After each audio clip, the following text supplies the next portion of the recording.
ಓಂ ನಮಃ ಶಿವಾಯ. ಸ್ವಾಮಿ ಕೊರಗಜ್ಜ. ಜೈ ಶ್ರೀರಾಮ್. ನನ್ನೆಲ್ಲ ಪ್ರೀತಿ ವೀಕ್ಷಕರಿಗೆ ಶಿವಂ ಕನ್ನಡ ಆದಿತ್ಯ ಚಾನಲ್ಗೆ ಸ್ವಾಗತ. ನಿಮ್ಮ ಕನಸಿನಲ್ಲಿ ಶ್ರೀರಾಮಚಂದ್ರ ದೇವರು ಅಥವಾ ಶ್ರೀರಾಮಚಂದ್ರ ಮಂದಿರ, ಶ್ರೀರಾಮ ದೇವರ ಜೊತೆಗೆ ಹನುಮಂತ ದೇವರು ಕಾಣಿಸಿಕೊಂಡ್ರೆ ಏನರ್ಥ ಅನ್ನೋದ್ರ ಬಗ್ಗೆ ಒಂದು ಉಪಯುಕ್ತ ಮಾಹಿತಿಯನ್ನು ಕೊಡ್ತೇನೆ. ಅದಕ್ಕಿಂತ ಮುಂಚೆ ನಾನು ಚಾನಲ್ ನೋಡೋದು ಮಾತ್ರ ಅಲ್ಲ, ದಯವಿಟ್ಟು ಸಬ್ಸ್ಕ್ರೈಬ್ ಮಾಡೋದನ್ನು ಮರಿಬೇಡಿ. ಸಬ್ಸ್ಕ್ರಿಪ್ಷನ್ಸ್ ಫ್ರೀ ಆಗಿರುತ್ತೆ. ಹಾಗೆಯೇ ನೋಡಿ ಲೈಕ್ ಮಾಡೋದನ್ನು, ಶೇರ್ ಮಾಡೋದನ್ನು ಮರಿಬೇಡಿ. ಹಾಗೆಯೇ ನಿಮ್ಮ ಏನೇ ವೈಯಕ್ತಿಕ ಸಮಸ್ಯೆ ಇದ್ದರೂ ಖಂಡಿತವಾಗ್ಲೂ ನನಗೆ ಮುಕ್ತವಾಗಿ ಕಮೆಂಟ್ ಬಾಕ್ಸಲ್ಲಿ ಕಮೆಂಟ್ ಹಾಕ್ಬೋದು. ರಾಶಿ ನಕ್ಷತ್ರವನ್ನು ತಿಳಿಸಿ, ಗೊತ್ತಿಲ್ಲ ಅಂದರೆ ಜನ್ಮ ದಿನಾಂಕವನ್ನು ಸೂಚಿಸಿ ಖಂಡಿತವಾಗ್ಲೂ ಅದಕ್ಕೆ ತಕ್ಕ ಪರಿಹಾರವನ್ನು ನಾನು ಅಲ್ಲೇ ಸೂಚಿಸ್ತೇನೆ. ಮುಕ್ತವಾಗಿ ಹಂಚ್ಕೋಬಹುದು. ಹಾಗೆಯೇ ನಾನು ನಿಮ್ಮ ಜೊತೆ ಯಾವತ್ತೂ ಇರ್ತೇನೆ. ಹಾಗೆಯೇ ನಾನು ನಂಬಿದ ಶಿವದೇವರ ಹಾಗೂ ಕುರುಗಜ್ಜ ದೈವದ ಆಶೀರ್ವಾದ ನಿಮ್ಮ ಮೇಲೆ ಇರುತ್ತೆ. ಹಾಗೆಯೇ ನೀವು ಕಮೆಂಟ್ ಮಾಡಿದಾಗ ಸ್ವಲ್ಪ ಆಚೆ ಈಚೆ ಆಗ್ಬೋದು, ನಾನು ಸ್ವಲ್ಪ ಲೇಟ್ ಆಗ್ಬೋದು ಅದಕ್ಕೆ ಉತ್ತರವನ್ನು ಹೇಳುವಾಗ. ಅದಕ್ಕೆ ನೀವೇನು ವರಿ ಮಾಡೋದು ಬೇಡ. ಖಂಡಿತವಾಗ್ಲೂ ಪ್ರತಿಯೊಬ್ಬರಿಗೂ ನಾನು ಈ ಥರ ಕೊಡ್ತೇನೆ. ಅದಕ್ಕೆ ತಕ್ಕ ಪರಿಹಾರವನ್ನು ಸೂಚಿಸ್ತೇನೆ ಅಂತ ಹೇಳ್ತಾ, ಹಾಗೆಯೇ ನೀವು ಸಬ್ಸ್ಕ್ರೈಬ್ ಅಂತ ಒತ್ತುವಾಗ ಸೈಡಲ್ಲಿ ಬೆಲ್ ಐಕಾನ್ ಇರುತ್ತೆ, ಅದನ್ನು ಪ್ರೆಸ್ ಮಾಡಿದಾಗ ಆಲ್ ಅಂತ ಬರುತ್ತೆ. ಅದನ್ನು ಪ್ರೆಸ್ ಮಾಡೋದನ್ನು ಮರಿಬೇಡಿ. ನನ್ನೆಲ್ಲ ವೀಡಿಯೋ ನೋಟಿಫಿಕೇಷನ್ ಸಿಗುತ್ತೆ ಅಂತ ಹೇಳ್ತಾ, ಕನಸಿನಲ್ಲಿ ಕಾಣುವ ಸಂಗತಿಗಳು ಜೀವನದಲ್ಲಿ ನಡೆಯುವ ಘಟನೆಗಳ ಬಗ್ಗೆ ಸುಳಿವು ನೀಡುವಂಥದ್ದು. ಅದೇ ರೀತಿ ನಿಮಗೆ ಕನಸಿನಲ್ಲಿ ಭಗವಾನ್ ರಾಮನನ್ನು ನೋಡಿದರೆ ಅಥವಾ ರಾಮ ಮಂದಿರವನ್ನು ನೋಡಿದರೆ, ಶ್ರೀರಾಮಚಂದ್ರ ದೇವರ ಜೊತೆಗೆ ಹನುಮಂತ ದೇವರನ್ನು ನೋಡಿದರೆ ಅದರ ಅರ್ಥ ಏನು ಅಂತ ಹೇಳ್ಬೋದು. ಅಂದರೆ ಏನು ಅರ್ಥ ಅನ್ನೋದನ್ನು ಹೇಳ್ತೇನೆ. ಹಾಗೆಯೇ ಶ್ರೀರಾಮಚಂದ್ರರು ನಮ್ಮ ಕನಸಿನಲ್ಲಿ ಏನಾದರೂ ಕಾಣಿಸ್ಕೊಂಡ್ರೆ ಅದರ ಅರ್ಥವೇನು, ದೇವರ ಕನಸು ಬೀಳುವಂಥದ್ದು, ಅದು ಪ್ರಾಣಿ ಪಕ್ಷಿಗಳದ್ದು ಯಾವ ಥರ ಕನಸು ಬೀಳುತ್ತೆ ಅದು ಎಲ್ಲ, ಅಂದರೆ ಈ ಥರನೇ ಬೀಳಬೇಕು ಆ ಥರನೇ ಬೀಳಬೇಕು ಅಂತಲ್ಲ, ಅದು ಕೂಡ ದೇವರ ಕನಸು ಯಾವ ಥರನೂ ಬಿದ್ದರೂ ಕೂಡ ತುಂಬಾ ಒಳ್ಳೆಯದು. ಹಾಗೆಯೇ ಅದು ಕೂಡ ಬ್ರಾಹ್ಮಿ ಮುಹೂರ್ತದಲ್ಲಿ ಬಿದ್ದರೆ ತುಂಬಾ ಒಳ್ಳೆಯದು. ಕನಸು ಬಿದ್ದ ನೆಕ್ಸ್ಟ್ ಡೇನೇ ಒಳ್ಳೆಯದಾಗಬೇಕು ಅಂತಲ್ಲ, ಮುಂದಿನ ದಿನಗಳ ಅದು ಒಂದು ಒಳ್ಳೆಯ ಸೂಚನೆಗಳನ್ನು ತಿಳಿಸುವಂಥದ್ದು.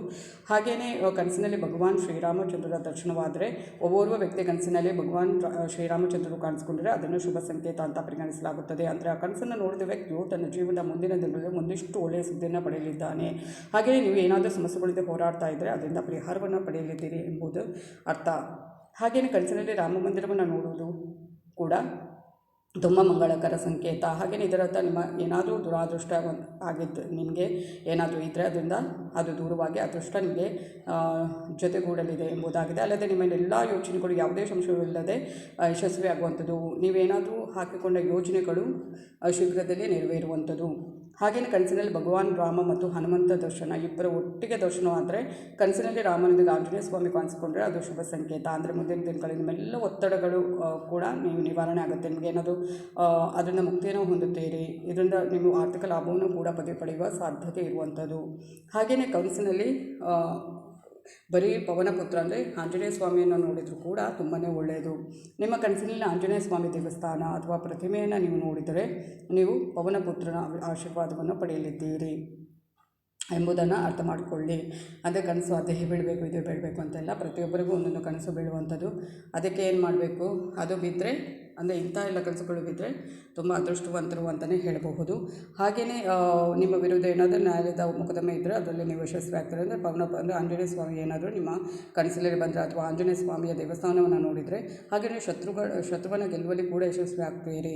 ಹಾಗೆಯೇ ನಿಮ್ಮ ಕನಸಿನಲ್ಲಿ ಶ್ರೀರಾಮಚಂದ್ರರು, ರಾಮನ ಭಟ್ರಾದ ಹನುಮಂತ ದೇವರಿಗೆ ಸಂಬಂಧಿಸಿದ ಈ ಕನಸುಗಳು ಏನಾದರೂ ಕಾಣಿಸ್ಕೊಂಡ್ರೆ ಖಂಡಿತ ನಿಮ್ಮೆಲ್ಲ ಕಾರ್ಯಗಳಲ್ಲಿ ನೀವು ಯಶಸ್ಸನ್ನು ಪಡೆದುಕೊಳ್ಳುವಂಥದ್ದು ಮತ್ತು ನಿಮ್ಮೆಲ್ಲ ಸಮಸ್ಯೆಗಳು ದೂರ ಆಗುವಂಥದ್ದು.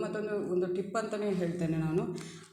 ಏನು ಅಂದರೆ, ನಿಮಗೆ ಈ ಥರ ದೇವರ ಕನಸು, ದೇವರ ಬಗ್ಗೆ, ದೇವಸ್ಥಾನದ ಬಗ್ಗೆ, ಅಂದರೆ ಈ ಥರ ದೇವರ ಯಾವುದೇ ಒಂದು ರಿಲೇಟೆಡ್ ಕನಸು ಬಿದ್ದಾಗ ಖಂಡಿತವಾಗ್ಲೂ ಯಾರ ಜೊತೆನೂ ಹಂಚ್ಕೋಬೇಡಿ.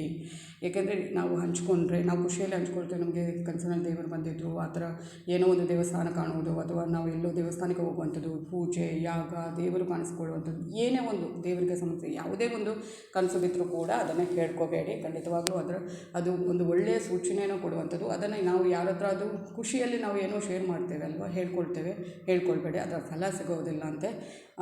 ಮುಂದಿನ ದಿನಗಳಲ್ಲಿ ಅದರ ಫಲ ಸಿಗಬೇಕು ಅಂದರೆ ನಾವು ಯಾರ ಹತ್ರನೂ ಹೇಳ್ಕೋಬಾರ್ದು, ನಮ್ಮ ಮನಸ್ಸಿನಲ್ಲೇ ಇಟ್ಕೊಂಡು ನಾವು ಖುಷಿ ಪಡ್ತಾ ಇರಬೇಕು. ಅದೊಂದು ನಿಮಗೆ ಚಿಕ್ಕ ಟಿಪ್ ಅಂತಲೇ ಹೇಳ್ತೇನೆ ನಾನು.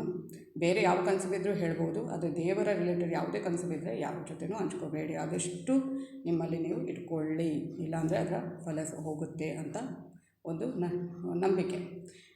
ಧನ್ಯವಾದಗಳು.